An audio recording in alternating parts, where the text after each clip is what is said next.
بھارت کی عدالت نے ممبئی حملوں میں اجمل قصاب کو مجرم قرار دے دیا، جبکہ دو دیگر ملزمان فہیم انصاری اور شہاب الدین کو بری کر دیا گیا۔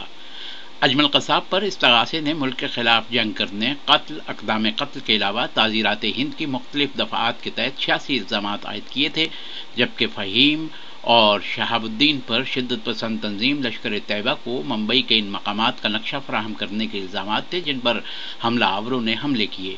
ان کے خلاف بھی ملک کے خلاف جنگ کرنے اور شدت پسند تنظیم کی مدد کرنے جیسے الزام عائد تھے۔ اجمل قصاب پر الزام تھا کہ انہوں نے 26 نومبر 2008 کو اپنے دیگر 10 ساتھیوں کے ہمراہ ممبئی کے CST ریلوے اسٹیشن، ہوٹل تاج اور ہوٹل ٹرائیڈنٹ اوبرائے، یہودیوں کے زیر استعمال عمارت نارمن ہاؤس، کاما ہسپتال اور میٹر جنکشن پر حملے کیے۔ حملہ آوروں نے تقریباً 3 دن تک ہوٹل تاج اور ٹرائیڈنٹ میں لوگوں کو یرغمال بنائے رکھا تھا۔ ان حملوں میں 166 افراد ہلاک اور 304 زخمی ہوئے تھے۔ ہلاک ہونے والوں میں 25 غیر ملکی باشندے بھی تھے۔ حملوں میں قصاب کے 9 ساتھی ہلاک ہو گئے اور اجمل قصاب کو گرفتار کر لیا گیا تھا۔ بھارتی خصوصی عدالت کے جج ML ٹہلانی نے فیصلے میں کہا کہ اجمل قصاب پر تمام الزامات درست ہیں۔ اجمل قصاب کی سزا کا تعین بعد میں کیا جائے گا۔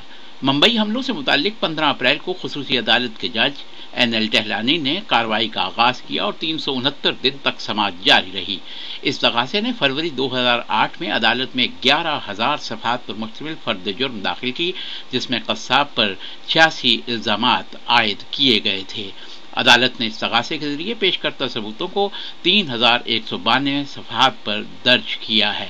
مقدمے کے اختتام پر جرا کے دوران قصاب کے وکیل KP پورا نے کہا کہ ان کا موکل بے قصور ہے اور انہیں حملے سے 20 روز قبل پولیس نے گرفتار کیا تھا۔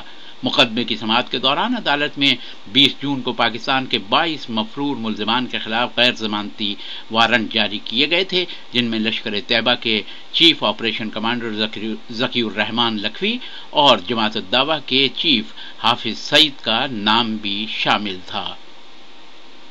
عالمی اخبار، ملٹی میڈیا، لندن۔